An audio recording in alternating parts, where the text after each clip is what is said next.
welcome back to Animation Dissection, the new rebooted version. I am Neeksy, here with Zorak, of course. I feel like I should be drinking for this particular podcast. Not because it's bad, but I just feel like that's really probably the only way to really capture a lot of what they're going for. Not Or like you need it, but to get into what they're doing internally. And then I could burp a lot. And they'll be yes, perfect. that I was about to say, to truly embody yourself in the character of Rick Sanchez. Absolutely. But This was before a we terrible get metaphor. Let's keep going. all right, well, before we get into that, let's go into animation news. So, the first thing I want to address is there's a teaser for a short animated film called Klaus, and it's done by a former Disney animator named Sergio Pablo, who is currently working in Spain at a place called SPA Studios. And it's really interesting looking because it is traditionally animated, but because of the rendering they're using on the characters, so instead of just using flat or cell shading, they're doing kind of like a progression of values and color and things like that. So it looks like each frame is being painted. It it looks like this interesting hybrid. And one thing I also really like about it is that they're using TV paint for it. So if you look up on, I think it's on Vimeo, Klaus animated short, Klaus. I think it's definitely worth checking out because one, I'm a big fan of traditional animation and I'm a big fan of the stuff that TV Paint can do, but I think this was an interesting way of going about merging the two styles because Disney has been doing this kind of thing, but from the other side, starting with CG and trying to make it look 2D versus this is doing from the 2D side and implementing some CG elements for assisting the rendering. So I thought it was just a neat approach. The anime approach. Yes. Other than that, in terms of Disney, we have the character designs for Disney's new Zootopia feature have been released. Only one image. Don't know too much about the film. Before that, they had released some of the concept art, but this is the first time seeing those characters in an actual render of how they're going to look in the film. They look pretty cute, so I'm kind of excited. Just I think they got some really good concepts artists on there. People that I've followed before just because I've really liked their art. I hope the film's good. Disney's been on a pretty good streak lately, so I'm excited for it. And then Tangled is going to be a TV series spin-off taking place apparently at the after the end of the film. So I don't know if you've watched Tangled, but in the Nope. end, her okay, uh, spoilers. I guess her hair gets cut and it's not going to grow out Wow, it's again. almost like that story of Rapunzel. Go Yeah, on. so her hair gets cut and it's no longer like long or blonde, so it's still being called Tangled, and I don't know what they're gonna. I mean, other than that, she's just a princess character, so I don't know what they're gonna do with that. But I think in terms of the concept art, they're not doing it as a CG TV series. They're doing it as a kind of a symbol based 2D animated show. So cheap. Relatively cheap, yes. But to be honest, I think TV series look better when they're done 2D because a lot of the CG TV series they run into scheduling problems and they don't look as good. They tend to look And pretty weird, well, such well, as yeah, well, they tend to look really weird, such as Reboot is getting a reboot as Reboot, the the Guardian re-reboot. Code. The re Reboots, the re reboots, Zorak. the re-reboot. What Ah, what drove this is what I want to know. Like what drove this it's the decision? nostalgia crap. I mean, the thing is everyone's like, "Oh man, I can't wait for Reboot to come back," because like for years they were teasing about doing something like, "Oh, we're going to do a couple films to wrap up the series." And I think they just kept getting delayed and I don't know anybody who was really following this thing as like, they're the type of person that runs like a GeoCities like fan page. Like I'm a big boot head. I've been waiting for this series forever. I get daily emails from the studio telling me to just sit on my hands. It's coming soon. Someday it's coming back, Zorak. Someday. But really, like I remember liking the show as a kid, but then again, I was a kid. I don't have any Yeah. illusion that the show was this paragon of writing, especially I think I remember when they had the second series that was on like Toonami and shit like that, where the story became like incomprehensibly weird, and you got this like It wasn't time that. It vortex wasn't. thing, and It wasn't that incomprehensible. It was pretty dumb, though, in my opinion. maybe not It was pretty incomprehensible, but anime. Let's just get down to it. labyrinthine and Eh, complex, but not in a eh. smart way. I bet if you went back to it, you wouldn't be that confused by it. I think you'd mostly just be bored by it. That might be true. They go to the internet. That's basically it. They go out into the internet and then they come back. Literally the plot of the second part. They go to the internet. The kid character grows up because of whatever. They're in a computer. Yeah, That's it. yeah. That is it. Well, I mean, that's the thing about reboot is that there's not that much to it beyond incoming game. Oh no, we gotta game a guy, and oh no, Tony J's dead. well, and here's the thing: is like the only way for a What reboot is to that really show be without Tony reboot J? is the animation and the texturing have to be just as awful as they were before, because otherwise, it's not really a reboot anymore. Like the whole point. And I think the reason people kind of look back at reboot is in that quasi ironic way. Yeah, because the thing is, it does not hold up animation wise at all today. I don't think even story wise, Well, it's yeah, I pretty. mean, I don't I mean, know. it's For young standard children Saturday or for young morning. teens, it's basically anime. Like I said, it's an Yep. anime for 12-year-olds. Basically, is what it is. Yeah, but they're bringing it back. I think they're definitely trying to cash in on the nostalgia thing. And it's fitting in with all the other reboots. So speaking of reboots, all right, Mega Man is getting a new animated series because his franchise is alive and well, right? No, actually, no, not really. There was an announcement today, actually, or yesterday, that Capcom is teaming up to do like a re-release of like the first 6 Mega Man games on modern consoles. So that's happening. So So for there's a little of anybody that. who's never used an emulator before, or you hasn't already bought it on the Wii or Wii U or on the Yeah, 3DS, because some of those Mega Man games are on those systems. yeah, but they want to basically this you can do it on a PC release, and to be fair, with I can't remember what studio it was doing it, but basically they are looking to kind of do a Criterion type, kind of cut on it is kind of what it's how they described it. Like we want to be the Criterion of video games. We want to do a good thing for Mega Man 1 through 6 or whatever. So I don't know. Capcom's been treating Mega Man really weird over the last, I don't know, decade, and that they just keep canceling games with Mega Man. Like Well, the original spitefully creator so. had to go to Kickstarter and make his own Mega Man clone of his own property. Yeah. So this is weird, but whatever. Who Yeah. knows what Capcom's doing? Maybe they decided that they can make more money off of anime merch or something. It's an anime, right? Or is it a TV? I can't remember. It's Or a is it a TV Western? series, and I don't know anything about what it's going to actually look like. I Wait, think it's what's the being production? Do we have any idea about I production? think it's the same people who are going to be also doing this next reboot. Ben 10 is getting its reboot and is just going to start the whole story again from when he was a little kid, and it's been only 10 years since they originally introduced the whole franchise. But the thing is like Ben 10 has been like this multi-billion-dollar industry, and it there's no real surprise that they would try to find a way to keep it going. Yeah, I've never actually really watched any of it. I mean, I caught like little bits of episodes back in the day.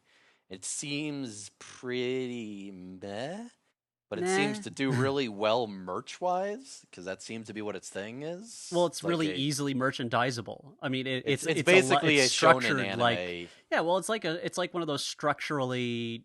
I'm just making anime metaphors everywhere today. Oh yeah. Well, But hey, it you do kind of what you know, seems like Zorak. that's what they're going for. It does seem what they were kind of going for from moment one. They're trying to make their own Naruto or whatever, Kind of. and It's it more works like for a them. GI Joe, where it's like, hey, we need a new toy. Just give him a new vehicle or something. And for Ben 10, it's just like, just give him a new alien. Just it's a new action figure, a new card.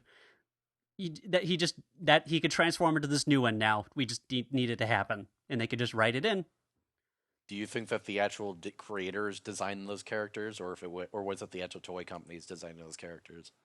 I honestly do not know, and maybe the distinction doesn't exist in this case. That Maybe. maybe it's kind of both at once.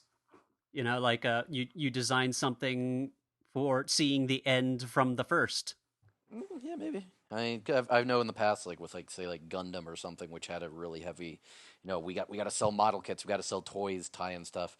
They had a lot of kind of a push and pull of that sort of thing. Like you need to make something we can actually make a toy out of, and they see, like, what the hell is this thing? We can't make a toy out of this. It's gonna be so expensive. So maybe. No. Maybe. So Zorak, do you know what you Yep. were waiting for? Another reboot. Oh man, Oh my god, so Powerpuff Girls is coming back, great, but with an all new voice cast. And well, what great, happened to the old ones? Well, they were replaced unceremoniously without being told and had to great, find out from the news. Hooray for great. everybody! So and so not only that, but the original creator of the show is not involved in the production at all. So Great. like for me this whole controversy, it's kind of like it's okay to replace the actors, but for the actors and actresses who are still working on shows at Cartoon Network at the same time to not have been told ahead of time that this very long running franchise that they were definitely a big part in developing the characterization for just were not told until the press release came out. Like that's a little bit uh, unkind, I guess.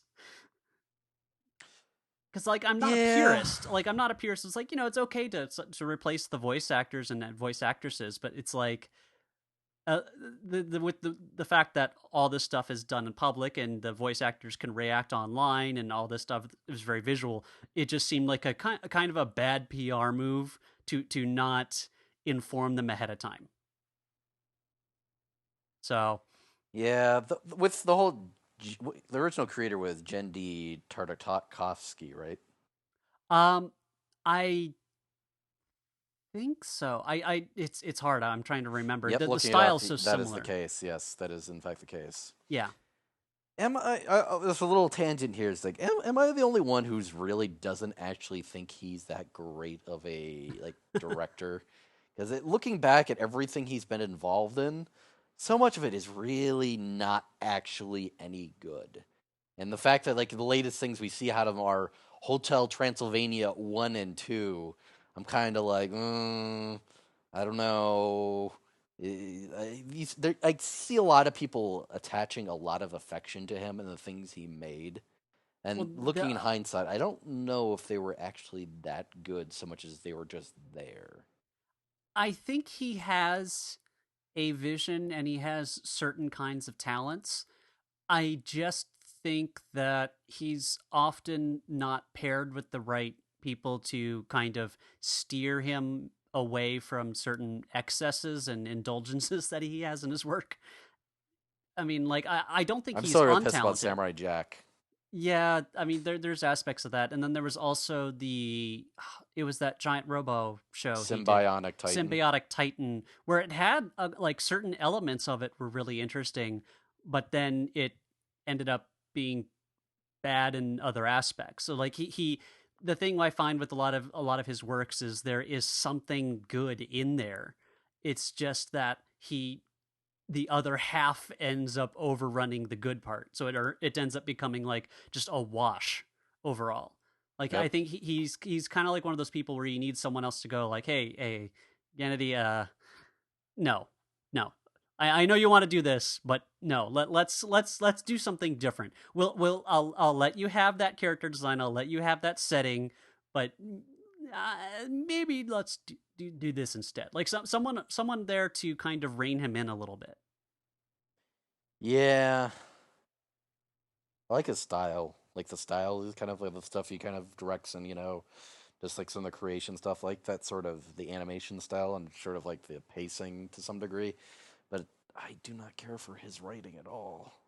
See, yeah, like, I have a problem with some of his comedy writing and timing just because sometimes it feels so labored.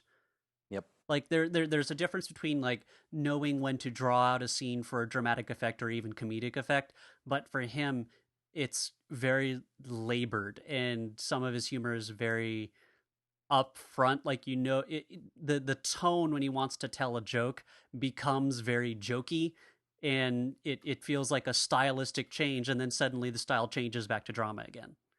Like it doesn't organically come up in his Mm. shows.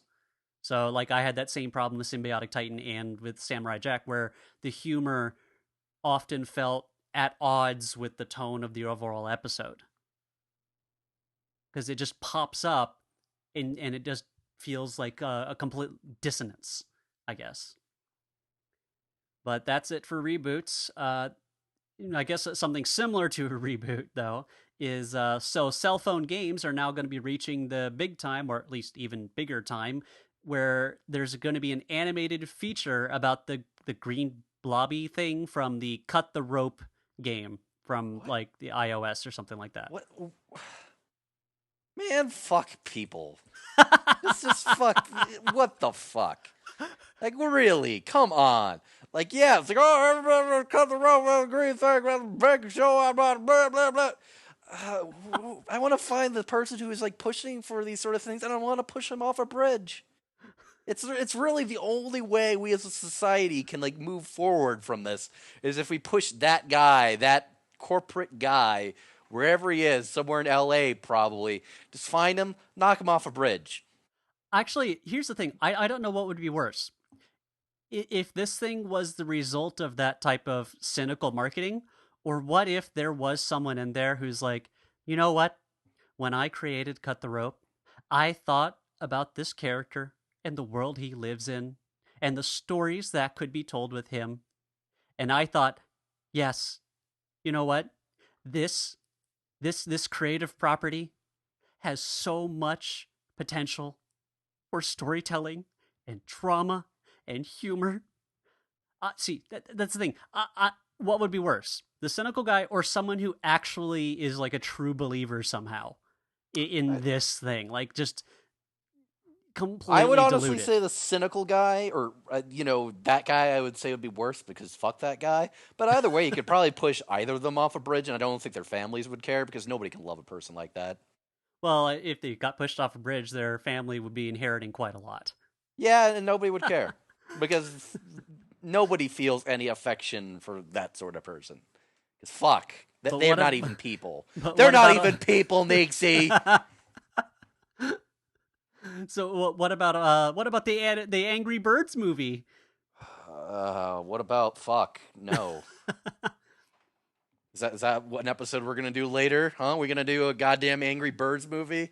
Well, Shit. there's online shorts animated for both of these things. Actually, the cut the rope thing. Oh, do you know what the green blob's name is? What is the name of the green blob? It's a blobster. No, it's actually It's even Cutster. more. No, it's even more annoying. What is it? Om nom. Oh, great. Yep, because it likes to eat the candy thing. Whoop a doop a doop. And describing eating noises as om nom nom is the most hilarious pirate ninja thing ever. Yeah, back in 2002. Yep.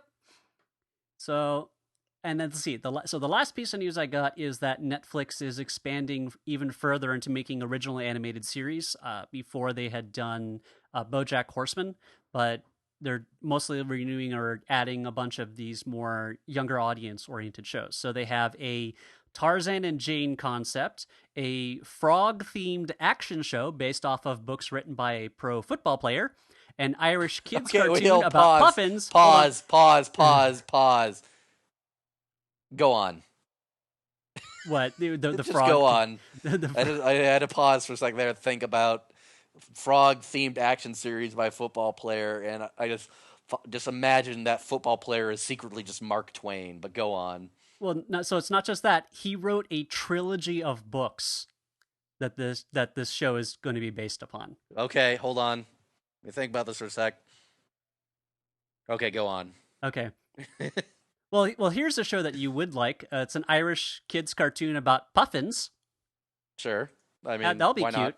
I think it's done by the same studio that did Song of the Sea, so I think some people are actually excited about it. Although again, it's targeted towards like 3 to 6 year olds. And then the last is a Cirque du Soleil branded program. So I guess Cirque du Soleil is branching out into just putting their name on stuff now. They gotta So convince the kids to come down to Cirque du Soleil, I guess. to see the freaky clowns with body hugging tights. Hey man, circuses gotta make money somehow these days, I guess. Well, at least there's no animal cruelty in Cirque du Soleil. It's just human cruelty. Yeah, isn't Cirque du Soleil basically subsidized by Quebec? That sounds about right. I think it is. It is a French Canadian basis, but I think a lot of the performers are from like Eastern Europe or Asia. Uh, And I think, oh no, the last thing I got is Kung Fury, which was a Swedish live action animation hybrid short film, is going to be shopped around Hollywood at the moment for a full length feature version of it. I don't know why. I thought it's fine for the length it is. I don't think I could imagine watching like an hour and a half or 2 hours of this. yeah, think that would get really kind of annoying after a point because it was funny enough, but it Uh, wasn't great. it was fun. I mean, it didn't need to be longer than it was. I mean, Hmm. that type of satire, or at least the novelty of it, has a shelf life Hmm. that it can hold your attention. I thought the animation was really well done. I mean, considering is a fairly small studio and they did a bunch of really interesting stylistic things going on there, including a whole section that's kind of a mixture of anime and GI Joe together, which I thought was pretty funny. But yeah, I mean, it's available online. At least the current version of it. It's called Kung Fury. It's very weird, but hey, Scandinavian Swedish animation. It's something. So that's it for animation news. So let's get into the subject that we were talking about this week. It is Rick and Morty, or at least the first season of it. So Rick and Morty, at least the first season, was 11 episodes. It is an Adult Swim original series. It aired in 2014. Season 2 is going to be starting July 26th this year, 2015. And it was created by Justin Roiland and Dan Harmon, and the animation itself is handled by Bardell, which is a Canadian studio, but it also has a US counterpart. So, like for character designs, backgrounds, and storyboards, it's done in the US LA area. So, a bit of background on the creators. Justin Roiland is mostly a writer, voice actor. He's mostly well known for voicing the character Lemon Grab on Adventure Time. I think he has a character on Gravity Falls and various things like that. He was kind of an alumnus of a thing called Channel 101, which was created by Dan Harmon and Rob Schraub.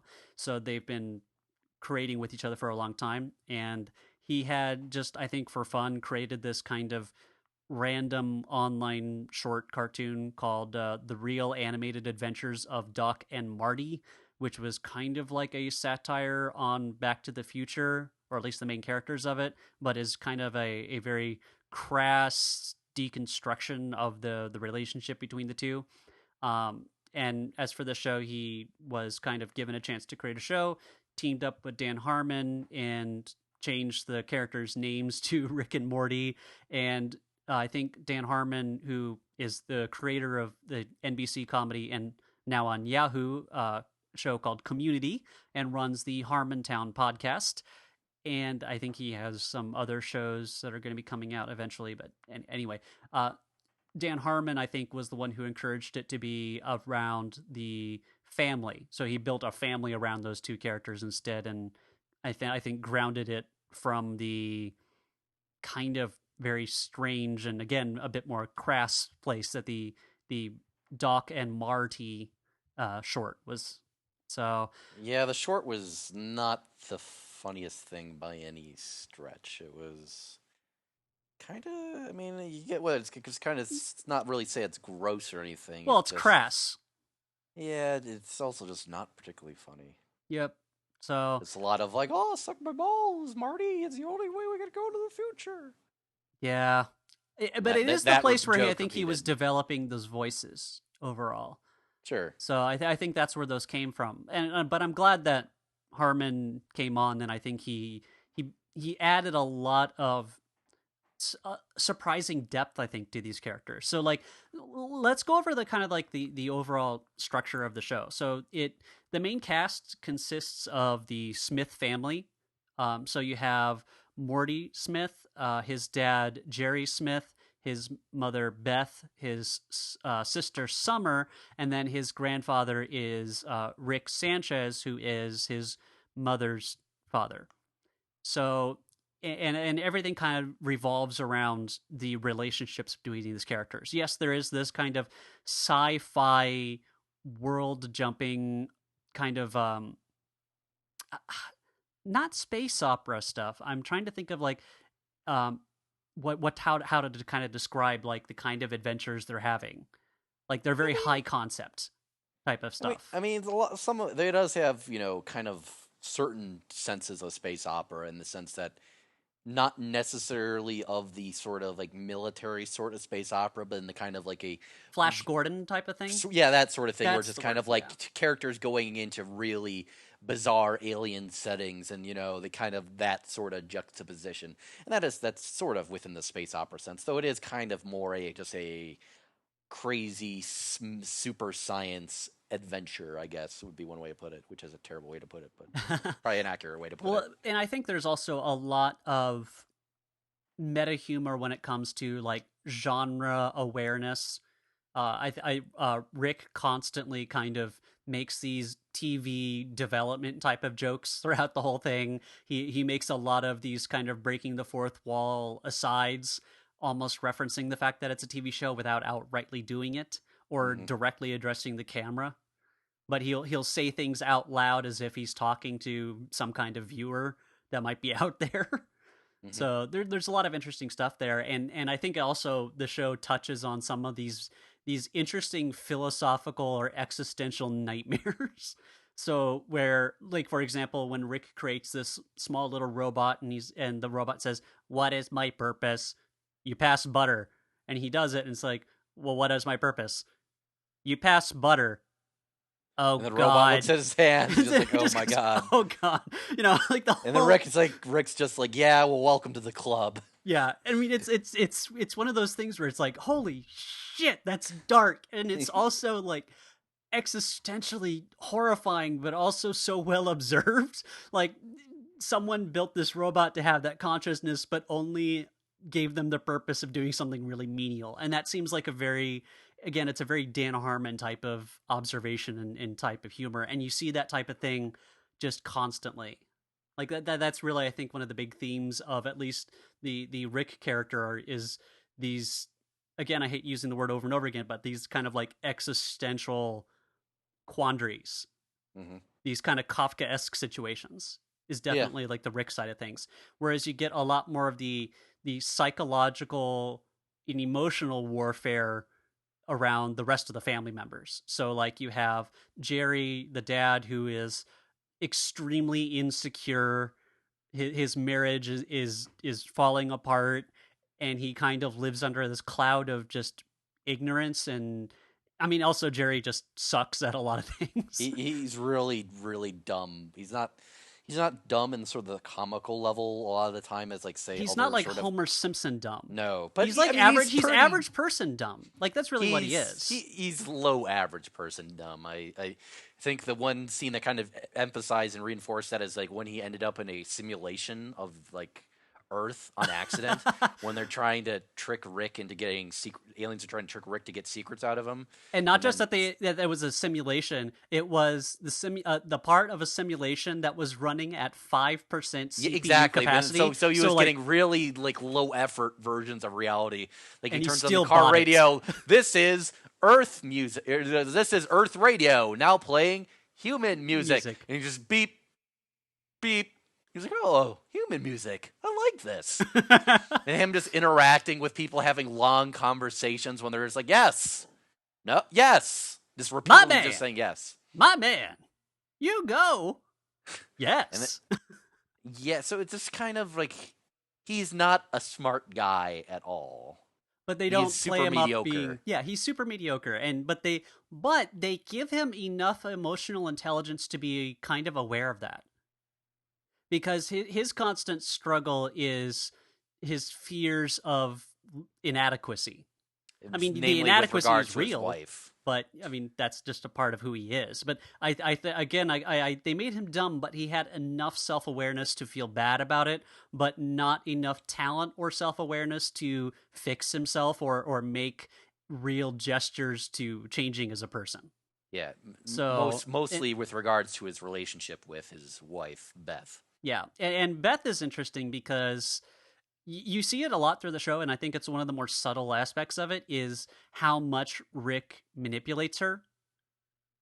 Like he constantly over compliments her on various things. He she has an anniversary for when she moved in with them. You know, because like he wasn't apparently around that much, so it kind of the having the opportunity of him moving in was a something kind of like filling an emotional void that she had felt for most of her life, and I think Rick definitely kind of takes advantage of it. Mm-hmm. So, and also being raised by someone like Rick, in I think it was described as something kind of like a Skinner box or something like that.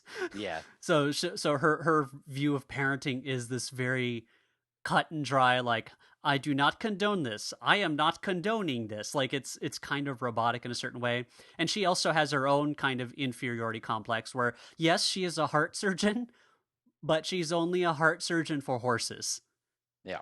And she works at a horse hospital. Yeah, and she's also struggling with the fact that her relationship with Jerry is, I wouldn't say loveless, but it's pretty close to that because Well, it's very strained. I mean, and the the very reason they got married was the fact that she basically got pregnant at the age of 17 with their daughter, and that's kind of why they got married, and that's kind of why their life is where it is. And there's some amount of them trying to work that out, though. Well, it's Never not really completely quite get hopeless, there. which is nice. Like, Yeah. the show actually has a couple episodes where you kind of see why they are together. Mm-hmm. But even then, it's still couched in a level of darkness where it's kind of like, it's like, did we really stay together only because like I knocked you up? And she's like, well, you're the only one who stayed. It's kind of like, it's like, damn, it's like, well, okay, so he was, he must have loved her enough, or at least good enough a person to stay around after, he did the deed. But at the same time, that's not necessarily a ringing endorsement of their relationship. And Yeah. so then you have the sister who I think started off being kind of like a somewhat weak character, but she ends up getting really interesting as it goes because she becomes very much aware of that situation, of the fact that the reason her family is together to begin with was her accidental birth. And so there's that. But I think they also do a great thing of her kind of jealousy of Morty always getting to hang out with Rick and kind of getting a lot of that attention. Yeah. And she ends up being really good at making some fun observations. So they give her a lot more of a voice and characterization, and they made her a lot more fun and grounded than a lot of the sister daughter characters you see in a lot of sitcoms. Yeah. She started off as almost like kind of like the stereotypical, character out that just kind of The teenage she girl, she was, like, oh, I like outside the boys whole and family, clothes. whereas Yeah. Morty is dealing with the weird shit and the parents are having their own thing. She was just kind of there, especially like kind of like the pilot episode. But they end up doing some really interesting stuff with her, like when she, gets her temp job, her temp job and that sort of thing. It goes in interesting places. Yeah, the two episodes where they circled around the relationship with her and Rick were some of my favorites. Actually, Mm-hmm. I really like the pairing of those two characters reacting to each other. Mm-hmm. So I guess we've gone over the basic structure and some of the things. We did kind of miss somebody. Mr. We did kind of Meeseeks? forget to mention Morty, actually. Oh, right, Morty. So, well, here's the hard part: is Morty is basically he's a not bright child. I mean, they make references to the fact that he might have some kind of learning disability. They don't really say what it is. But he's like, I think he's how old? I think he's 14 or 15 Yeah. in the series. And Rick just drags him off on these adventures and essentially just uses and abuses this character, because Morty really only exists to be kind of either a pack mule or essentially a coke mule essentially, or is actually just a defensive shield because his brainwaves are so dumb that they make Rick's brainwaves get canceled out so he can't be detected. But at the same time, he is also being brought with because Rick actually does like Morty Well, too. yes, that's kind of hinted at as they go, but the basic way the show presents it Sure. initially is this kind of utilitarian relationship where, Yep. and there's that later episode, I think near the end of the season, where they address the Well, there's several episodes where they actually call into the fact that actually Rick isn't just using Morty for entirely selfish reasons. not There's a lot of entirely. yeah, not entirely, but there's a lot of ones where he basically saves Morty or gets really pissed about how Morty gets treated and that sort of thing. Like, there's a number of ones that don't make sense purely from the standpoint of like, oh, Rick is a sociopath, which he kind of is, though. Well, he's He has his own amoral. reasons Well, for he's doing that. amoral, but not heartless, Sure, which is and kind of a a lot of it has to do with the fact that he has access to essentially infinite versions of reality and infinite universes. That kind of colors your view of how reality works, and that's kind of actually something that they touch on in several times. yeah. They call where basically at one point the entire universe or the entire planet dies off or goes. They're all turned into horrible body horror Cronenbergs, as As they they put it, describe them, which was which I which love is a that. great term. And basically, they just jump over to an alternate reality where they just accidentally kill each other after they manage to solve the problem. And they just go there and take their place after burying their bodies. And there's a great moment in a later episode where Morty's talking to his sister, Summer, about like, outside, buried out there, is my body. Every morning I have to eat cereal just 20 feet from my own grave. And it's just kind of like that colors your worldview to some degree to know that you have access to that kind of power and that reality works in that sort of way.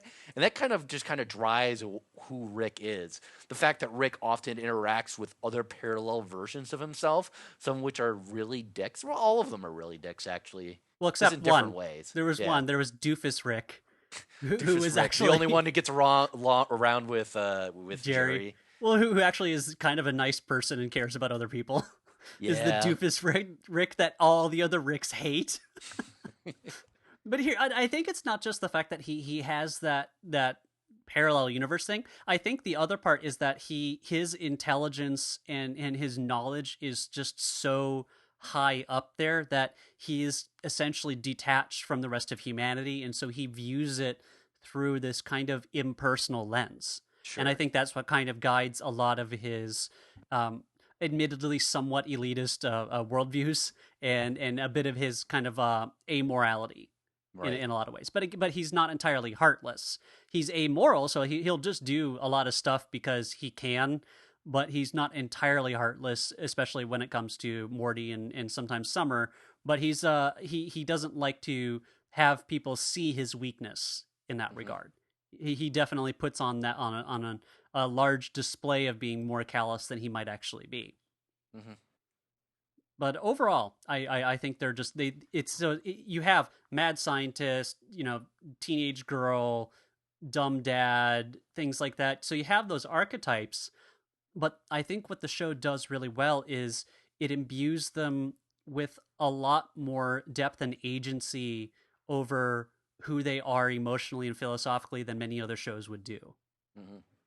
So let's go over a couple of our favorite episodes. I mean, Sure. it's hard because again, structurally there isn't really that much of continuity. Like I think the only real things they've carried over are the fact that Rick and Morty had in one universe turned everybody into Cronenbergs, and then had to replace themselves in another universe where they had just accidentally died at that moment.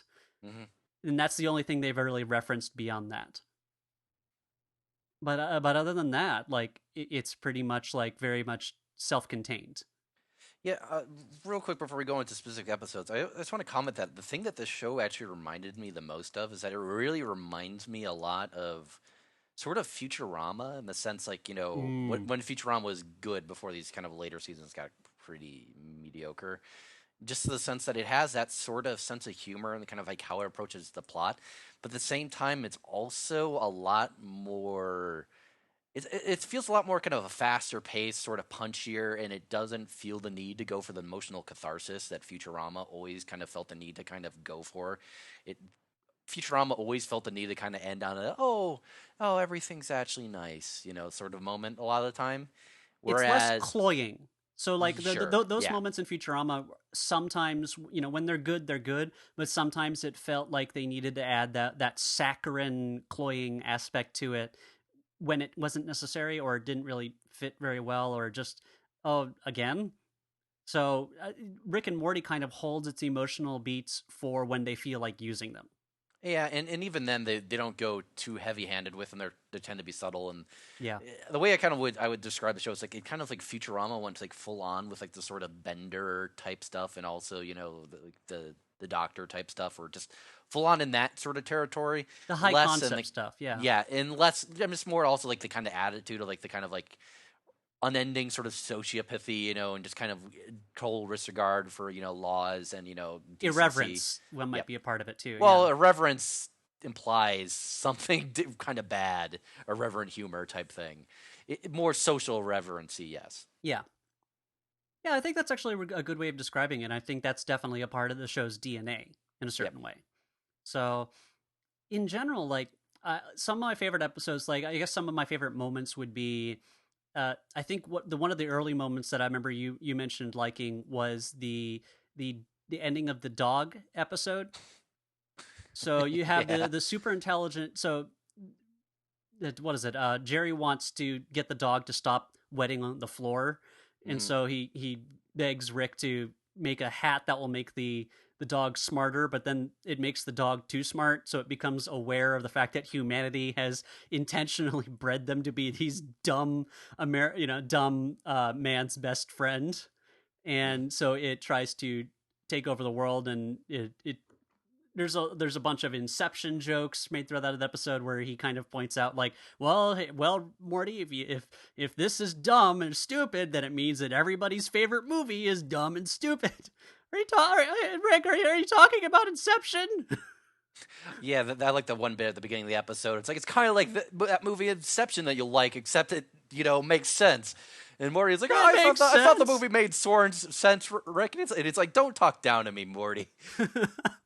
But in the end, so the dogs decide to, instead of taking over humanity because we're not going to be like the rest of humanity and be an asshole, we're going to just make our own world. And like Rick's thing is like, hey, Morty, it's a world full of dogs. Can you imagine that? It's like, whoa, yeah, Rick, it's going to be crazy. It's like, yeah, like maybe it'll be like 11-minute episodes. Maybe it'll be storyboard driven. Yeah, like I think I'd watch that. Like the whole thing. That was a great joke. Yeah, I love that. That's a good way the show kind of handles like sort of breaking the third wall. There was another good one in that episode where when they're the one of the other plots in this episode, the A plot was actually Rick and Morty trying to go into his math teacher's dream to get him to give Morty an A by incepting him. Oh yeah, at the And they beginning. basically keep going deeper because he turns out he's an active dreamer, and they go kind of dumb. And eventually, at some point, they go through like a lot of weird shit of like with like weird sex dreams, and eventually they find what do they call him there? Scary Scary Terry, Terry. who is a literally just like Freddy Krueger basically ripoff. And like even Rick's when they're running away, it's like look, it's like a ripoff of an '80s horror film character with swords instead of knives on his fingers. It's And he a sure says reference. bitch a lot. Yeah, it's like it's references but it's also kind of a joke that they're making the reference at the same time. So it's not like it doesn't do the Family Guy type of thing. I really like its approach to cultural references so much more than Simpsons or It's more or Family analytical Guy. about it, where it's not just making the reference, but it deconstructs it. Sure, and it's there's usually an actual joke to it other than you know that you know that thing. It's like they're actually making jokes there. Like one of the other jokes they make about that when they're getting chased in the dreams by that guy is like it's like he says we can run but we can't hide. But would he be open with that fact? Like maybe we should try hiding. And then they go and actually hide and it works. He's just kind of walking around looking for them and it's like you can run but you can't hide. And he just gets tired and leaves and goes home. And then they sneak into his house and go incept his dreams. And he's in school, and it's school for like scaring people. And it's just him waking, realizing, oh no, I'm late for class, bitch. And it's that type and I'm of not shit. wearing pantses, bitch. Yeah, yeah. And it's like, what would you say if you were going through a cornfield to try to kill someone? I'm gonna kill you, bitch. And it's like, oh no, that's the best you can do. It's like, I love that the concept for that episode and that part of the episode was just, hey, let's combine the idea behind Inception and how dumb it was with Nightmare on Elm Street. Like, that is a hilarious juxtaposition because those two ideas fit in similar territory, but they also do not jive at all together. And that's fantastic. Well, they kind of do because they're both dream-related things. Sure. Well, I mean more in the sense like the whole logic behind tone. them. Yeah, tone and logic. Well, behind also it just makes kind no of the sense. logic. Like one is like quasi-scientific horseshit, and the other one is entirely Supernatural pure bullshit. fantasy. Yeah. And then at the very end of the episode, they manage to convince Scary Terry like, hey, that we're cool guys, and they just ride him through the dream, just murdering everybody. And that's their way of convincing them to give Morty an A. And that is really not just dumb, that, and but it's he's great. like, he goes like, "This is because you're not getting Morty Smith good grades in math," and he's like, And he turns "You know into what? a missile. I'm and going hits to him. give Morty good grades in math, and that is my idea." Yeah, it's like that's a totally original idea. Yeah, and I like how at the beginning of the episode it's like, "Well, hey, Rick, maybe instead of doing all about the time it take to do this, you could just like help me with my math homework." Yeah. Like, and I guess the other thing I really love is there's kind of the banter between Rick and Morty. I like the timing of it. Mhm. I mean, it's both the same voice actor, but I don't know how they record him because it feels like there's a very Robert Altman style audio editing. So he has the characters kind of talking over each other. Mhm. Just slightly, so it gets this really interesting kind of pacing and repartee. So like a lot of the dialogue between them becomes just very interestingly back and forth, but also organic. I find it interesting that also just completely unrelated to that is the fact that both characters have a kind of a pronounced stutter to them. Like Morty and they both. It's kind of I don't know if that's them trying to go for something in terms of them being related, or if it's just kind of the style of humor that they're going for. The fact that they both kind of trip over themselves all the time. Rick partially because he's kind of drunk at all times and feels the need to kind of repeat himself, whereas Morty's also just kind of dumb. Well, and I think also because Morty's a very kind of skittish character Yep. as well. Yeah, and and I, Rick's and the I think kind of the his opposite. stammer kind of fits in with that personality, and I think it also adds an odd degree of naturalism to Sure. their performances, and having that juxtaposition with the strange environments that are often very in movies are very scripted, and the lines are pretty much like pared down to a science essentially in those films. That is being juxtaposed with this very kind of realistic, unpolished speech patterns, Mhm. which I think helps the humor a lot. So I don't know if it is a related thing. Maybe that might be an interesting connection. But but Rick's stuttering feels different in style Sure. than Morty's, Yep. if that makes sense. Like, and also I think again the whole skittishness of Morty and the uncertainty, having that stutter with that character fits in really well. Yep. Let's see. The other episode I think that you mentioned liking was the one with Summer, who gets the job at the Devil's Store, Mr. Needfuls. And again, it's one of those ones where it's basically like if you liked the Twilight Zone, like this is kind of a episode just mocking the heck out of that type of storytelling. Well, it's also a lot of references to like sort of something wicked this way comes and that sort of story thing with Satan trying to do dark deals at a really obvious sort of monkey's paw type stuff, which they even and also just the types of twists in general, where it's like, Sure. it turns out it's this, or it's the ironic punishment storytelling trope, I think, that he's Sure. kind of deconstructing a little bit. But he's not just doing that, because it kind of becomes a emotional battle between Summer and Rick. And it also shows that Rick has... He did care to some degree. So like so the devil has this store, and Summer works at it part time, and it sells. It doesn't sell. It gives away these devices or these things that seem to solve your problems, but all have like a ironic punishment behind them. Yeah. And they make a joke that like basically immediately when Rick comes in, he immediately recognizes that this is like a cursed like item shop, and that And it asks him if he's the devil. it was It's literally like, the devil. yeah, And like the spooky store. You're giving the ways for free. Like it's like what? It's like you're either a devil or something like he just figures it out. yeah, and then the funny thing is that he gets kind of annoyed the fact that Summer wants to keep working there, and Summer makes the comment, and it's like it's like either it's like sweat shop labor or that sort of thing. Can you think of any place that hires kids that's not evil? Yes, that was such a good line. It's a great commentary there, but like actually, yeah, most of the places that do hire kids do so on the basis that they're able to subsidize it on the The blood lower wages and of other people shitty. elsewhere. And I think not only that, she also goes like, well, at least Mr. Needful cares. At least he does something in the he has something. Whereas she kind of rightly points out that Rick's, at least his external personality, is to pretend to not care about anything. Oh, and that's very people. true for the broader population, because his response to basically the shop existing with cursed items is that he can use science to uncurse them, and he opens up a competing business that literally just removes the curses using science. Yeah. And it just gives all like extra benefit, like these tennis shoes you would have got would have made you a track star, but it would have been in 1941, and you would have been stuck there forever.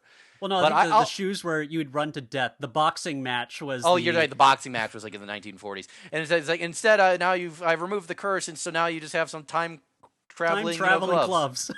or with the shoes, it's basically like you'd run forever. Now you'll just run great. See you at the Olympics. And he does, and it's great because he forms a business off of it, and he basically does the whole thing to spite Summer and this devil character, and I think mostly literal despite Satan. Summer. Yeah, and then Satan tries hanging himself to go back to hell. Yeah, which is hilarious because he said basically like, I just want to go back to hell. Everybody agrees with me there and thinks I'm funny. Yes. And so then they do a restructuring.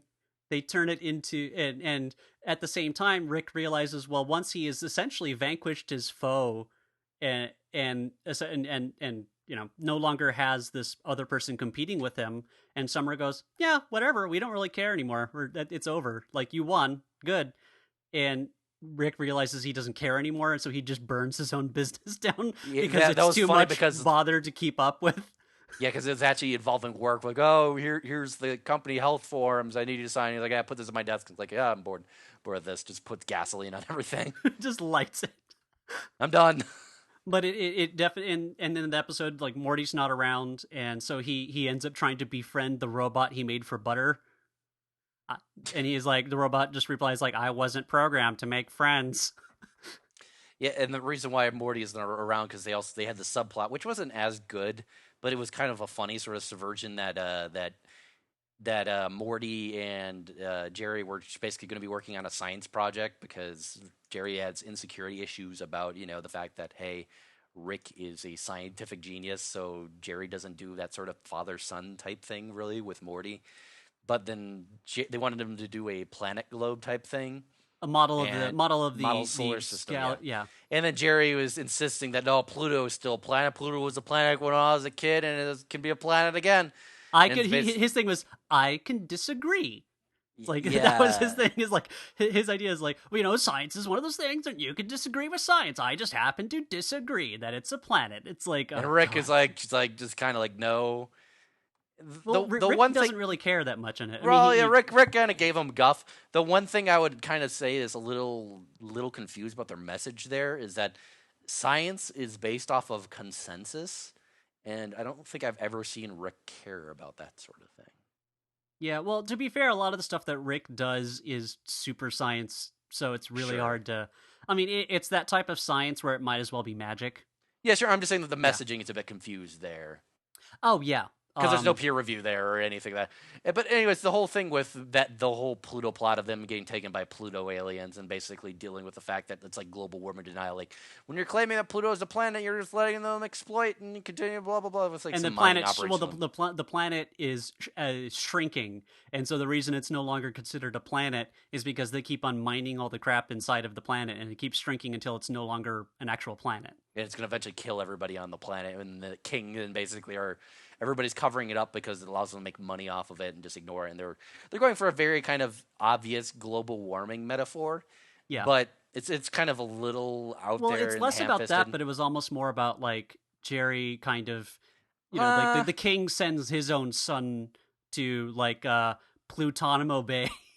Yep. And then, but very much similar to the way he had dismissed his own son, and so it ended up being more about like Jerry going, you know what, fine, you know what, I can be wrong, and it's okay. Sure, And though they were also going for the heavy-handed global warming. Oh well, yeah, metaphor. but I mean, if you are denying global warming, you are Jerry, which is true. But I mean, at the end of it, it's never solved. So like the dramatic arc is more about Jerry and Morty. Yeah, they end up dumping them on the planet basically to get rid of them. Yeah, back on Earth. So that was a good one. The simulation. The episode end of that episode is fantastic as well. Where, with where the devil punks them after they get bought up by Google. They restructure his horrible business as a kind of one of those general.com things where it's needful, but it's spelled with threes instead of e's. Yep.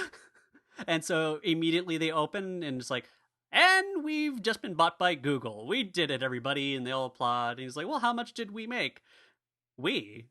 Oh no, I'm the devil. You're getting nothing, and then screws over. Well, the joke there was the joke there was that comment was like, you're worse than. Are you Steve Jobsing me? And it's like I was doing this before Steve Jobs' balls dropped. Are you Zuckerberging me? Oh yeah, Zuckerberg is what he said. Yeah. Yeah. And he does. I was doing this before Zuckerberg's balls ever dropped, and just started playing a fiddle on the table. It's funny because they do spend a lot of time of like her. Kind of like making, being emotionally reinforcing Satan because he gets out-eviled by Rick, essentially. Yeah. But then it's like, wait, you're sympathizing with the literal devil. He is literally Satan. He's a fucking dick. It's what he do. Well, she was seeking a grandfather-like figure. Sure. For him. I mean, she even says that, like, the one of the jokes at the end is like, so wait, what was the lesson we were supposed to learn here? Like, was I looking for that and that you were? And nah, and they just decide to get revenge on him by getting huge and buff and just punching him when he finishes up his TED Talk. Just beating the shit out of him and then spitting on him while X Gonna Give It To You is playing in the background, which is great. And then the end credits tag where they continue their rampage on punching Nazis, people who pull their dogs like by the neck, like yanking them, and I mean it's great. Yeah, that was a really great way to end that episode. Well, they also end just laughing, drinking like coffee, and going, "Yeah, we did it. Yeah, we're so cool." Then they're fucking ripped while doing it. It's a fantastic way to end. It's just it's so original with that sort of stuff. Yeah, like everything, the solutions to the problems and the way the characters view the world and the way they react to things was very novel. Yeah. And it's overall, it's super inventive. Like it's like one thing I saw a lot of people talking about this show elsewhere is that they kind of played up the shock value aspect of it because there is a fair amount of it, Oh yeah, there's a grotesqueness that it definitely has, but it's not pure shock value, like sort of like how I kind of took always and kind of perceived Super Jail as being, where it's kind of the grotesqueness is the point, and it's a lot of the joke is grotesqueness. I never really get that with Rick and Morty. It's more about a grim subversion of expectations, where they basically say, okay, here's what people would normally going to think. We're going to go in a slightly darker route, but it's not, kind of like going totally grody with it at all times, or really just kind of trying to go out to be like, you would never see something like this on TV, otherwise, blah. It's more kind of like, okay, the people making this have a pretty grim worldview, and that's what they're going for. They're sharing that with you. I think a good way of putting it is that the macabre or the grotesqueness is a delivery mechanism for an idea they have. Sure. So like it's an expression of a philosophy or worldview that they actually have, as opposed to going like, well, if we just shock the senses enough, people will have a reaction, whether it's a Right. positive or negative reaction. We got a reaction out of them, and that's when it's more of a shallow use of extreme or grotesqueness. Whereas again, this show, as you said, they have a worldview that's very very dark and grim, at least on some level. I think there's a little bit of hopefulness. Sure. I mean, there's within an there. emotional optimism to it, but their take on the world is, I Oh, honestly, it's very as jaundiced. far It's very fetched as far jaundiced. yeah, as fairly far fetched as the show goes. A lot of stuff, I'd say it's kind of a sort of grim realism is what they're going for, even though a lot of the actual elements of it are, fantasy, mystical type stuff with the science fiction. Like Yeah. that sort of stuff isn't real, but it's got a very sort of like, yeah, you live and then you die, a horrible death. That's just kind of how it goes, man, whatever. Well, I think it does what good sci-fi writing has always done, where it uses these types of high concepts and kind of techno wizardry essentially as a lens through which you can kind of view psychology and humanity. Sure. And I think that's what makes it so good. So it's not just like, well, Rick can make a crazy gadget and that'll be a bunch of jokes. It's like, well, no, like not he'll make these gadgets, or he'll be put in these situations, but in the episode they're always using that situation or gadget as a way of commenting on something. Hmm. So like in the Mr. Meeseeks episode, which is Yeah. like a really fantastic concept, where it's a box with a button and you hit the button and this blue person thing appears and you tell him to help you with something and he'll just do it and then disappears once he does it. So Meeseeks, as one of them says, they don't enter the world searching for purpose, and so existence is pain for them Yep. because they already have their purpose, and if they don't fulfill it, they don't get to die, but they don't have any other purpose besides that. Hmm. And it also existed as a way of kind of uh, as a shadow of Jerry's like personality and just life problems. Like Hmm. the fact that the Mr. Meeseeks were able to like Beth asks, "Can you make me a more complete woman?" Summer says, "Can you make me a more popular person?" And normally that seems like those types of things that you would not do on a monkey's paw wish, because it's like one of those things where there's a downside, or like how do you accomplish There's no way that that type they of could thing? actually accomplish this, and then they're going to But be stuck there forever, and it'll go horribly, horribly wrong, as Rick warned him about. Like, don't do anything super complex. yeah, and so Jerry thinks he's bested the game essentially, or he's smarter than them by going like, "I want you to take 2 swings off my golf game," and that sounds reasonable enough, but he doesn't realize how inadequate he himself is, and how unwilling he is to change himself. Yeah. And that was the thing. So the Meeseeks thing was that because Jerry is really unwilling to look at himself critically and change, the whole thing ends up backfiring on him. So Yep. again, so you have this this Doraemon style, gadgetry, but it's being used as a reflection of a character's flaws. That's what I think makes this show so interesting. Is because there is that type of thought going behind the concepts. I mean, there's also just really great jokes, and there's a lot of satire and genre parody and meta humor. But I think what makes it work for me is that, like, Hmm. in even in the episode where it's mostly improv, they Oh do god, some really great emotional. that episode is great. That's one of the best So it's the concept of the episode is dealing with the alternate reality. So like it's the whole multiverse concept. And so Rick sets up the television so that way you can watch any TV channel from any universe in existence, including one where everyone's corn. Yep. Or like there's the one where everyone has like every pronoun is or noun is preceded with a sh sound. So who the boss is, like Schmangela, Schmarty. Like the whole just like really weird concepts for alternate universes. But then so A lot that of the leads the episodes are families yeah. to realize like, wait, there's other alternate versions of ourselves. And so Rick is like, well, yeah, whatever, but like that doesn't really matter. Like, look, you can watch TV from any universe, and and they care about themselves instead. Because like Jerry sees himself as a celebrity in one of the universes where he became like a famous movie actor. and so they start. So the rest of the Then family they enter into decides. an existential crisis as they continue like using a thing that allows them to see through their alternate selves' eyes, and then meanwhile Morty is basically just like, why would I care about other universes of me? Because I he's don't care already about myself. Let's watch TV. Like, well, also all of that, but also the fact that he's already kind of seen what the whole parallel universe shit is like in the sense that he's from a parallel universe. yes, So it's lost a bit of the luster, I presume. And that's something he actually calls attention to later. yeah. Well, he does that as a way of solving Summer's thing because Summer realizes when she puts on the goggles that let her see through her eyes, in half of the universes she doesn't exist, and in the universes where she doesn't exist, her parents are happy in their careers because they didn't have her. Yep. And in all the universes she does exist, they're miserable or they're living a really boring life. And I love when they kind of coming to a revelation of like this fact that they're only married because of convenience. Rick just kind of walks into the room and is like, "Are you sure you don't want to come in here? Looks like you guys really backed the wrong conceptual horse here." that was such And that it's was, like, that was such a good way of kind of going like, oh yeah, like you should have joined me in the A plot, not the B plot. yeah. Oh no, The- man, those TV series that they came up with Yeah. too. Well, a lot of that And was those just pure bits. improv, but they did really Oh, good they're jobs so with good. it. Like my And favorite is still Ants in My Eyes Johnson.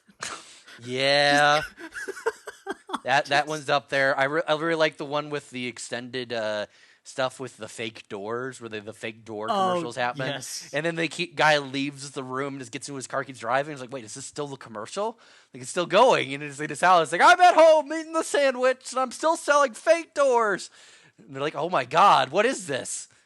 And they're both trying to figure out how long they want to keep watching it to see where it goes or whether or not it stops being funny. Yeah, it's like, And "Oh, that's I'm just- bored," and it's yeah. like, "Wait, hold on. No, actually, no, I'm done too." And then there was Gazorpa Zorpfield, where he breaks up the. I mean, Justin Roiland is just improvising these, and he just breaks out laughing at the end of it. And it's just basically Garfield just calling John a piece of shit. Like you white paper guilt, white bread, white guilt. Shit. Yeah. It's like, geez, Joe Zorpfield. I think it's like, well, you better go and get me those enchiladas. He starts laughing. I also like Two Brothers for that one too. And then there was the Lucky Charms parody where the kids just like eat the Lucky Charms out of his stomach. Yeah, that one didn't feel that improv. That one felt like they thought of. That was so weird. I mean, again, like all of it was really well done. It's just and I thought it was a really good moment where like Morty is basically telling his sister, it's like it doesn't matter that I exist. It doesn't matter that you exist. Things just are what they are. Why don't we just go watch TV? Because he does the thing where he calls attention like he's from a parallel dimension. His corpse is out there, and it's kind of just like a hey. Shit be existentially fucked no matter how you look at it, even from weird sci-fi shit or in the normal shit. Just roll with it, just live your life type thing. Yeah, and then it also has that nice moment with the parents where it shows that even in the universes where she finally gets to be a real human Quote, surgeon, quote, real doctor, yeah. Yeah, and then he is a movie star and he makes these awful movies. He starts off pretty popular where we're basically at the beginning, it's like he's friends with God, what is the guy's name? The Pirates of the Caribbean. Johnny Depp. But he's like, you're my best friend, Rick Smith. Jerry Smith, yeah. But then the movie he makes is the dead cat lady. Oh God, that. The Weekend at Bernie's style thing where the cats are trying to prop up this dead cat lady. Yes. Yeah, and he makes the comment at the end there when they're just watching TV. It's like, what was the guy who directed this thinking? And it's like directed by Jerry Smith. And it's like, oh God, what was I thinking? And so he collapses, and Beth is living alone with a bunch of birds in her house. And so the ending is this high speed chase they're watching on TV, where it turns out that even in the universes where they think they're successful, they're not happy, and they both realize in that universe that they should have stayed together. Yep. But the thing is, and it's both sweet but also sad because you also realize in the universe where they are together, they're also not happy. Yeah. I liked a lot of the emotional kind of nice moments in there. That basically so much of the episode is also just Rick and Morty hanging out because, hey, they hang out. There's no real point to it. There's not Rick using Morty for anything. They're just hanging out. Rick just wanted to watch TV with Morty. Whatever. Yeah. He makes the comment like, who wants to go, watch weird shit on TV from alternate dimensions, from infinite dimensions? Who wants to narcissistically watch themselves, like that sort of thing? Like, you just want to just hang out. And I also like how that episode ends, where they're all deciding to watch the infant TV, and then they basically see the hamsters in Butt World. Oh yes, and they they're have so the family vacation. They're so confused by it that the Rick is just like, fuck it, we're just going there, and then they have a fun vacation there with like all the photos, and everybody's just having fun. A montage and finding it, like they show like an X-ray of how the the hamsters in there live in the humans' butts. Yeah. Uh, I also really like that episode from the standpoint of I'm a man that enjoys watching TV from weird places, so I could relate a lot to this episode. Oh yeah, I would say both of us are pretty big fans of just watching commercials from like Japan and shit, because it's just fucking weird. What the fuck? Also, Jamaican commercials are crazy. Well, it's interesting because you're viewing it as an outsider. And Sure. You're trying to find meaningful symbols and things that you have not been conditioned of your life to be able to read. And it's Like, even better if you don't understand the language at all, because like Japanese, you just see, I was like, why are they spending all this time on this little baby elephant? Oh God, what the hell is going on? I don't know. The elephant just fell over. The commercial Well, ended. it basically allows you to appreciate only the signifiers instead of the signified. Sure. Because you can't penetrate the language barrier for you to understand it, so you get to appreciate just on a pure aesthetic level the symbols that other people take for granted and the meanings that they're able to just every day understand, and that's what makes this kind of this outsider view interesting. It also makes it really good stuff just to improv off of. Oh yeah, there's that too. Yeah. So I think one of the things that they did was I think they did a really good episode as the way of wrapping up the first season. Mm-hmm. So, and that was kind of, again, addressing the relationship between Rick and Morty, but also it has a nice moment with Summer in there as well. And it was also a good Beth and Jerry story where they go to a, what's it called? It was a Titanic themed. It was a Titanic themed ride. It was a Titanic themed fake cruise, where it's basically the cruise reenacts the sinking of the Titanic because that's romantic and everybody loved the film Titanic. And I like the fact that it's like, this ship is unsinkable. Yeah, it's like, oh my those god, sort of jokes we're great, gonna miss the iceberg. Like that's some of the better parts of the Beth and Jerry stuff. There's a bit of an uncomfortable part of it that I didn't find as funny. But I like the ending of it where she's underneath the car and she's going like, I'm doing it. I'm doing a point. What's the?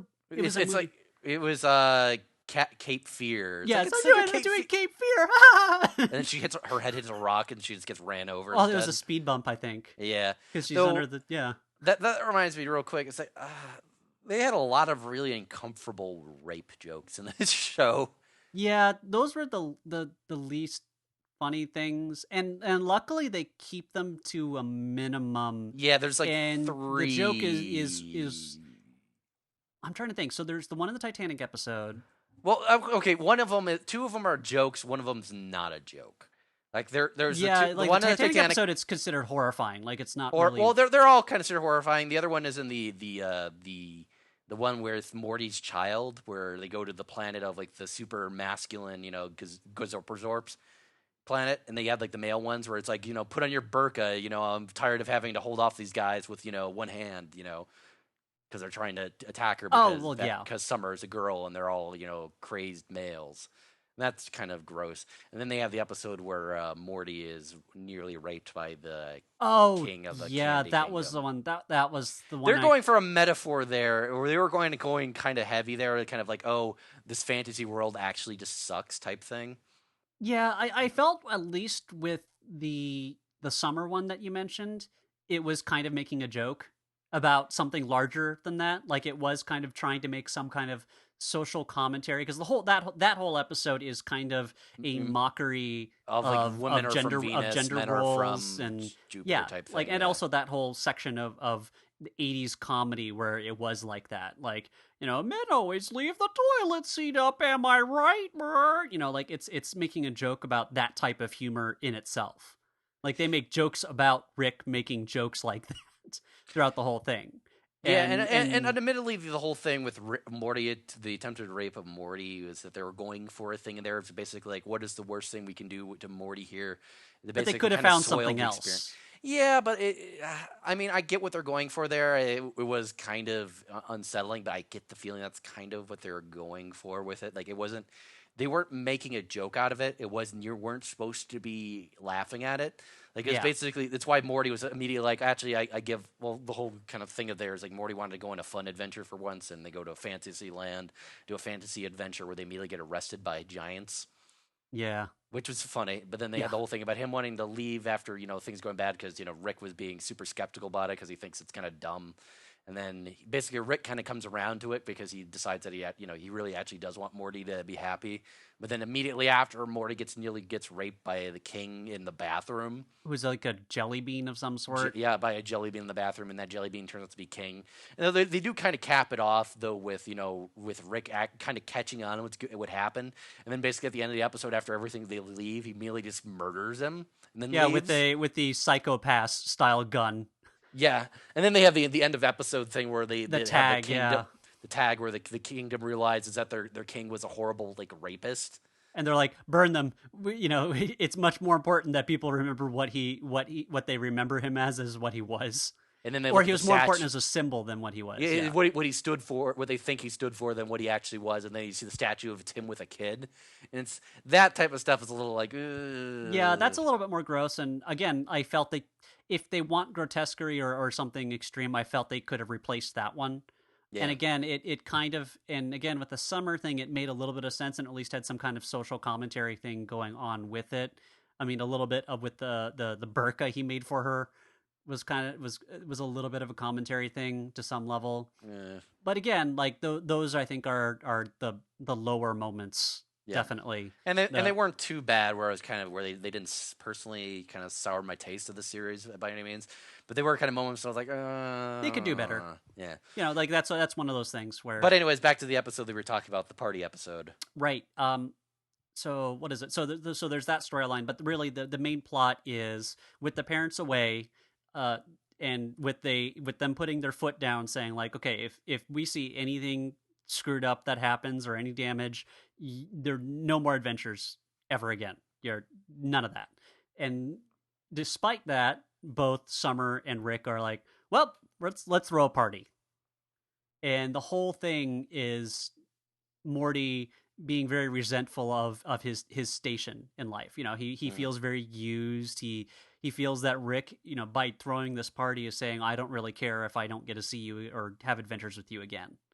And of course, everything just goes crazy, and there is Abraham Linkler.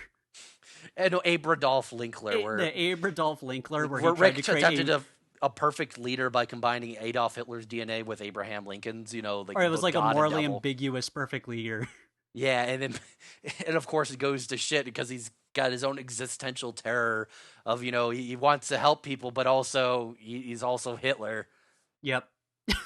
and both sides are also vaguely a little bit racist towards black people. Yeah, it's and so that whole episode though kind of deals with the fact that Rick does have some kind of psychological pain going on that he's masking. Well, either that or actual physical pain, basically. Yeah. Well, that was the neat little callback about earlier on during the Me6 episode. They he at random busts out a forced catchphrase. Oh, wubba dubba dub dub. Yeah, wubba dubba dub dub. And it's like that's what I'm doing now. It's yeah. And he does it. What was the metaphor? With the comparison he makes? It's like I can't remember which show he compared to or comedian he compared to. It's like so and so. That's my thing now. And then everybody's just kind of just laughing at it, and it feels like it's a joke in and of itself. Well, it's like, got any cheese? Did I do that? It's like one of those laugh lines you see in a sitcom. It's not inherently funny. It's just people laugh because they recognize it as a catchphrase. Yeah, and it's making a joke about that. It was funny, Beth was laughing, I don't get it. And she keeps laughing, though. And then they keep calling back at that throughout the series, occasionally just ending with it. And then at the end of this one, they have one of his friends is the Bird Person. Or Bird Person, yeah. And bird person explains that in bird person language, lub dub dub dub means I'm in great pain and want help. Yeah. So that was kind of a nice way, and at the end they freeze time to basically clean up the house, and they end up just keeping it frozen. I like the fact that they all watch Titanic and make fun of how awful it is, just to shit on Jerry liking the film. Yeah. And it was nice that they kind of had like a really like basically spend weeks essentially just taking their time cleaning up and just kind of hanging out in frozen time essentially. Yeah, they go around and pulling down everybody's pants. Yeah, and it's kind of like a great example of how that and leave it around. Like, and again, it was also including Summer, which was cool. Yeah, and it's a great example of how Rick is actually he's got his own issues certainly, but he's not a complete monster. He's just an asshole. There's a difference. And I think that was that I like the fact that they did that. And then he goes, you know what my new catchphrase is? I don't give a fuck. Yeah, exactly. Season 11, bitches. Season 1 over. It's over, everybody. Season 1. I don't give a fuck. Get the fuck out of here. Yep. This is how the episode ends. I also like the whole fact that basically with the party, basically Summer's being an asshole the entire party, like her like friends or whatever, and or the nerd there, and then basically everybody leaves. Like, no, we don't want to hang with you, Summer. Everybody knows that you're a dick. Yep. And then her lesson is, you were right, Grandpa. I should have just gotten wrecked. Exactly. You're so wise.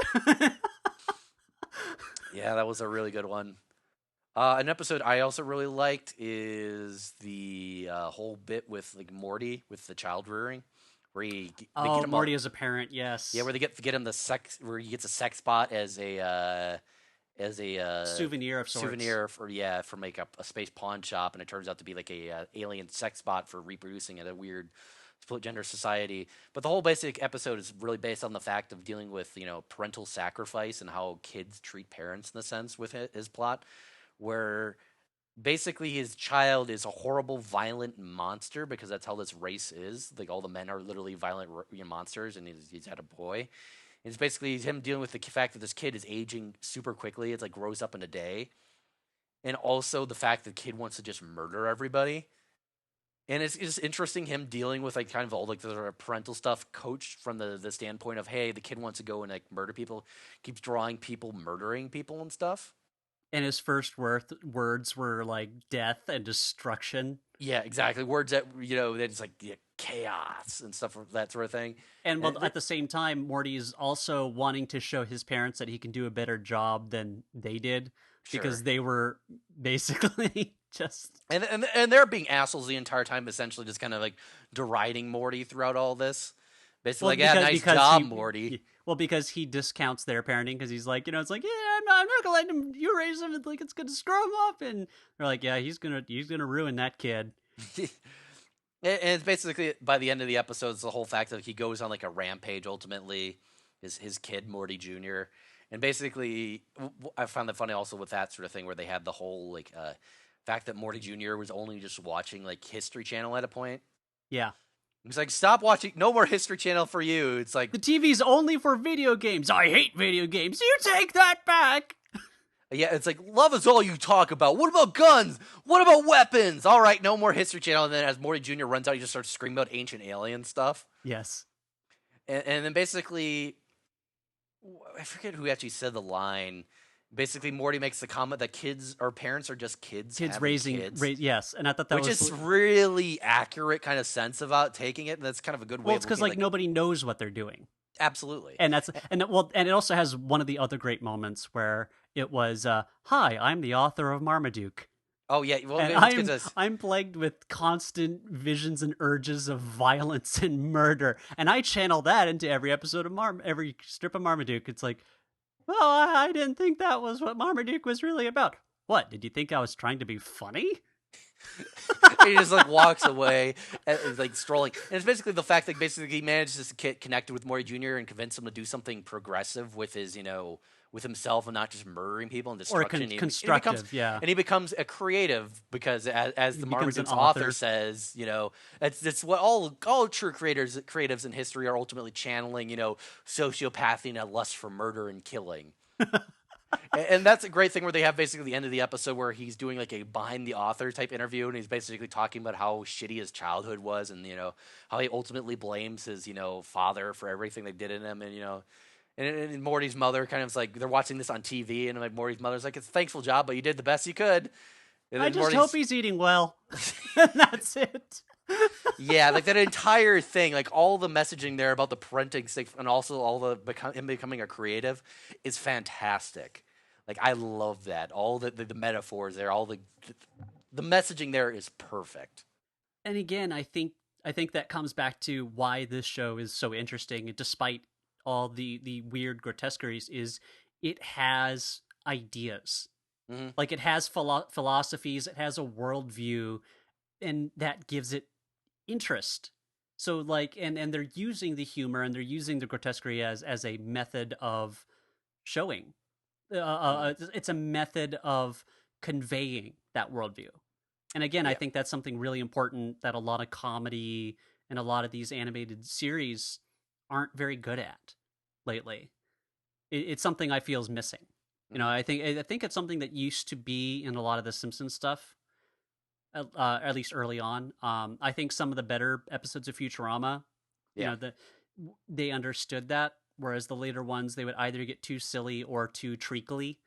And they never really found the balance of having kind of like, Especially the seasons that they ended up making down the line. I think the original seasons were overall pretty good about that sort of thing, but certainly when they came back to it, it definitely had a lot of that sort of issue. yeah. And in general, I just don't see that type of thing being done. I think a lot of the being as loud as possible becomes funny. Like if things become funnier if you scream them loud enough. Like it just volume as comedy or And they just often make jokes shocking the about, senses. and they really make jokes about, like, even like the whole catchphrase thing kind of fits into that sort of thing because there's no real humor to it. It's just a It's loud, silly anti-humor. noise, and it's like, I'm repeating it multiple times. It's a catchphrase. You're gonna hear it a lot. If you guys better start liking it because it's a catchphrase. It sure is funny. Better start repeating it. And you have to imagine there are people who are probably repeating that out there as like a joke, but they're not getting it. That they're basically being made fun of with it, and that's great. Yeah. I And, like and a I show think that can show a little disdain for their audience. yeah, and I think that's definitely the the the Dan Harmon voice. So like, and I'd say if you're interested in Rick and Morty and you liked it, check out Community. You might not like all of it, but there are some really good episodes that are not just genre parody, but kind of really deconstruct the language of television writing. And I think that's something very interesting he does. His podcast is often very good, and you get a kind of, you can definitely, when you listen to that podcast and then you watch Rick and Morty, you definitely hear a lot of Dan Harmon's kind of voice and viewpoints leaking out. Like there's definitely a traceable philosophical core that I'm able to kind of decipher from that. Agree or disagree with him, at least he has a perspective and he can convey it in an interesting, witty way. Hmm. So What did you think about the little thing that they did pretty recently, where they did the opening for a Simpsons episode? I thought that was one of the best things The Simpsons has had in a long time. I totally agree. Yeah, I mean, I like all the ways that basically kind of made fun of everything that The Simpsons is and has been as of late, but also was just there. Like I like the joke basically where a billion characters. yeah, it's like, there's a billion characters in the Simpsons. Morty, George Bush was their neighbor, and Point it's like, taken. Yeah. it's just the perfect metaphor for everything that's wrong about like kind of The Simpsons. It's kind of like, oh, that's a good point. Well, I think the joke at the end was that The Simpsons as it exists is literally a facsimile of what it was before. Hmm. Because that whole opening is literally them making a less good copy of The Simpsons in the most grotesque way possible, destroying the house and people around them in the process of doing so. Hmm. So I almost, you could take it almost as a commentary on what's happened to the show. Like it's And become I do a like, poor copy of itself. and you can also draw even more unintentional humor from it, looking at who they actually ended up killing at the end of the episode as well. Oh Before, yeah, because Ned Flanders gets frozen and shattered, and he's one of the Harry Shearer voices. yeah, so I mean, there's a lot going on there. If you guys haven't seen it, and if you for some reason have watched this, or listened to this podcast and haven't seen Rick and Morty, hey, I say this a lot, but hey, you should probably watch this show that we're talking about. Uh, I think you should at least go to YouTube and go check out this opening because it's a really nice small piece of what Rick and Morty is like, and Their also style, the delivery of the lines, like having them talking over each other, the repetition of names and certain stammering. also kind of it works so well. also just kind of stating like the situations, like, oh God, Morty, you killed them, you killed the Simpsons. The Oh Simpsons, God, look at the baby one. it's like, oh God, look at them, they're everywhere, Morty. It's like, oh, I'm just a kid. I'm just, I didn't know what I was doing. It's, oh That's my okay. God. The whole thing was so good. Yeah, everything about it is just like a great example of how great the interaction the between Rick and visuals. Morty is, and also it's a great joke on The Simpsons. Yeah.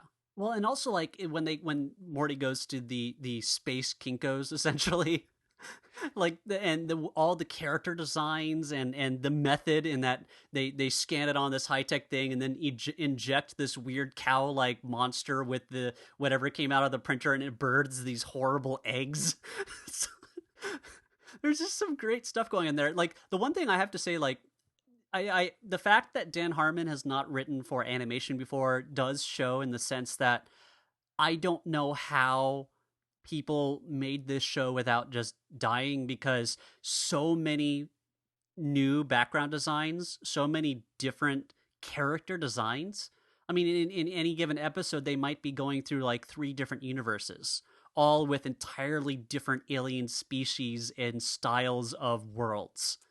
That's a lot of work. Like that's just it's easy for a writer just to put that down on paper, like cuz it's easy. Like but then when you actually have to produce that, it's a lot of time and energy and also approvals and nailing it down and making sure it fits in with that universe. I mean like and not only that, they're the people that were doing the character and background designs were good at it too. I mean like the quality of those designs and the variety of it is just genuinely impressive. I mean, and I presume part of that's the fact that if you look at something like Futurama again, which I think I have to imagine, Adult Swim kind of backing this sort of thing, kind of had an idea to make something like that because they had for a while had stuff like Family Guy. They basically, Adult Swim, made a lot of money off of, Futurama. They basically made Futurama get another season. They basically saved Family Guy after that got kind of dropped too. Yeah. I mean, they're the one that nurtures these sort of shows. I have to imagine they kind of went at this, and part of the show has a low episode count, but it's the kind of show that really does reruns quite well. Yeah, because it works well in syndication. Absolutely, and you just come back to it anywhere, and it does have an ongoing story, but it doesn't actually matter because it's kind of the same way like Futurama technically had, some semblance of continuity too. It just didn't matter that much. Yeah, and I think I think that's a good way of putting it. So, but again, I think visually the show has some great stuff. There are moments of really incredible animation. Like every once in a while, you'll see some like, holy crap! There's some of the action scenes are very well directed. I mean, and then there's also just like fairly standard animation. It never gets into bad animation. Sure. I mean, admittedly, it's a lot simpler of a show than, say, Futurama in terms of art style, though they have some really, as you said, really dynamic and interesting backgrounds at times, and they have some really complex scenes that you have to think, man, that must have been, a pain in the ass to animate. It's also not as tied down to the graining style. So like I felt that with Futurama, they are a little bit limited by the limitations of the graining drawing style. Absolutely. So the character designs have to still have that kind of overall shape, form, and symbolism. Versus Rick and Morty, yes, there is a style for the human characters, but they don't really hold that to the alien species as well. The alien species, they let them be whatever, and they can be almost like a very different style than the way humanity is, at least the way it's depicted in the show.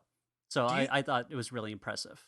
Do you think the fact that they always keep the characters on model and don't really play with the designs is kind of? Do you think that's as much? Do you think that's for like kind of cost reasons or just kind of the style reasons, or how much of that is also because of the fact that it allows them to do the body horror stuff better. Because if you have distortions of kind of, No. if you do like comical distortions, like that somewhat diminishes the effect of like, say, the Cronenberg shit, where you have, more genuine sort of body horror type of distortions of the model where you're violating the character models that are always really consistent. I don't think that's necessarily it. I mean, I think it I is think it is. entirely. I think it's entirely a cost thing because it's also a dialogue-heavy show too. Sure. So when you're doing a lot of spoken dialogue, having a lot of symbols and being able to just use the head shapes with the pre-programmed mouths and certain expressions that you kind of match up with the mouth shapes, in terms of doing symbol stuff, it's very useful. And because like the methodology is different. So like Futurama was boarded in the U.S., but the rest of it was done in rough draft Korea. So that stuff was not animated as symbols. Versus this one, they build up a lot of the assets and they're able to reuse them. So I think they're able to put their energy elsewhere. So by having them being kind of slightly puppeted, but with moments when if they have a pose that doesn't exist or a certain type of animation that doesn't already exist, yeah, they'll just have to hand draw it or hand animate it. But for all the times you don't, so like just when characters are standing and talking or blinking and things like that, having that stuff pre-programmed is great. And it doesn't really detract it. So Hmm. like I'm fine with it basically as long as simple animation can be really good, but if you know when to fuse it with hand drawn things when necessary. If you Hmm. try to push the existing character models to do things that they weren't really designed to do, it looks really bad and Hmm. awkward. Whereas this show I think has been really good about not doing that. So like you'll have certain moments where it will be very much like hand done. And when it comes to like model breaking, it's okay to do that in a small squash and stretch way, or when you're doing a smear, which is perfectly fine, like because that's not noticeable and that doesn't really pull away from the kind of physical reality of the character. It's when if you're doing much more distortion and you're doing more expressionism. So like if they were doing more of a Warner Brothers Hmm. style exaggeration, I think your point about making the body horror less interesting by comparison, I think you'd be correct there. But if they did a bit more hand drawn stuff and broke model, but subtly, doing more squash and stretch and fluidity and things like that, I don't think it would ruin that. But it would Sure. take so much more time. Yep. And I think the show's animation is fine as is. I mean, Yep. it does what it needs to do, and I think it's the production design and the overall direction that really guides it more than anything. And then Hmm. they have the moments when they need the really good fluid transformation animation to happen, they'll spend their time on that. But I mean, I'm just saying though, if you're one of the character designers, you suddenly become a lot more responsible for a lot more characters whenever the writers write a new universe for you to do. So I'm just saying like it must have been a lot of heavy extra work on these character and background designers just because they go through so many different worlds. So, okay, it's time for us to make a stand here, my friend. Time for us to discuss the really important topic about the animation and art style in Rick and Morty. What's your feel about the droopy mouth? I love that pose. I I don't know fucking why love it the droopy works. mouth. I don't know why it works, but it does. It's such a great little expression of just it's a mixture of confusion and Nonplussed. helplessness of sorts. Yeah. Yeah, I mean it's like someone it's like when someone just shoots you down, that would be the mouth shape you make. You're not sad, but you're just taken aback a bit, but you're also a bit stunned and not really sure what to do. Or It's if you're just just or kind if of you're just blankly okay. looking at something kind of it's like it's slack jawed. It's like Hmm. being slack jawed but without having your mouth being open. Hmm. I love that mouth shape on it. It's such a great little Yeah. stylistic tick. The thing I don't get is the weird asterisk style eyeball thing, Hmm. like the pupils. I don't understand that. I don't hate it, but I don't understand it. Yeah, I don't know what they're going for there so much as Although if it, it's. it does break it up from being the typical style where everybody just has circle, circle, dot, dot, and the dots are all the dots and the lines are perfect. Hmm. So I think having that chaos in there makes it more visually interesting and keeps it from necessarily being the standard circle dot eyeballs that we're seeing constantly. Right. So maybe that might be it. I mean, that's how I would explain it. No. Actually, now I've come around to it. I can see why it helps. I mean, We've gone full circle here in like 30 seconds. Like, I don't get it. Actually, oh, wait, no, I get it. yeah. No, say sometimes I just have to think about these things or talk them through myself, and I'll be like, oh, now I get it. Now I figured out what they were thinking. But I think overall I would definitely recommend this show. I think especially with the writing and the character writing, and it shows you can still be funny and strange and go into very grotesque places without violating the core of telling good emotional stories or having a guiding arc. So that way you feel like there's something satisfying at the end. Even if it ends with a joke that undercuts it, at least there's still something for you to hang on to throughout the episode. Yeah, So it's not just watching a series of jokes just passing in front of your face. it's neither saccharine nor is it nihilistic. It fits Yes. kind of like a middle sort of realistic ground. It's just that realism is kind of coached in kind of a really grim sort of view of reality. It's emotional realism in a grotesque world. Well, I would say that the actual world is pretty grotesque, and that's probably what they're kind of going for here. Is that A heightened they're reality, I guess. exaggerating it to reinforce that fact and that metaphor. Yeah. So definitely recommend the series. You can get it on Blu-ray, where they have apparently uncensored tracks, which you can't get if you watch it on Hulu. And I think it's also available on iTunes. So if you like these types of shows, a good way of supporting these smaller programs is to financially support them. So by picking up DVDs or purchasing episodes of iTunes, you kind of help generate buzz for the show and also show that, hey, like you can make money off of this, so we want to fund more episodes. Yeah, because So it'd be that's really something great to keep in get more mind. stuff like this. I think because this is a really intelligently made series, and I hope I hope this is kind of indicative of where animation can kind of go these days, in the sense that hey, you can make more stuff sort of like Futurama. Because for a while there, it's kind of been a sort of Family Guy's game as of late, where it's kind of cynically meh. Yeah, well, it feels like a pale imitation of something else. Yep. And so, I mean, and we've been seeing some really interesting kind of like for children's television, especially in Cartoon Network, I think they've been really pushing a lot of boundaries and kind of doing a lot of interesting stuff just in terms of style and tone and humor, like regular show versus Adventure Time versus Steven Universe and all that. They all have very interesting voices. I mean, even Uncle Grandpa, which I'm not a big fan of, they'll do some really interesting things where they'll bring in outside people to do entire episodes in a different art style or in stop motion and things like that. So there are, I think, creators out there who are being given chances to make interesting stuff now, because I think with the online audiences and the ability for people to display their support more openly through social media and kind of get that buzz going, so you get that kind of snowball effect. I think that's been something that has been very advantageous for the growth of animation as a medium. I mean, also the fact that international creators around the world can get their stuff viewed anywhere online. Like what I was talking about in the news earlier with that Klaus short film thing, that's being done by a guy who's in Spain, and a lot of people in America are the ones who are looking at this video and being impressed and wanting to see it made into a full, finished film.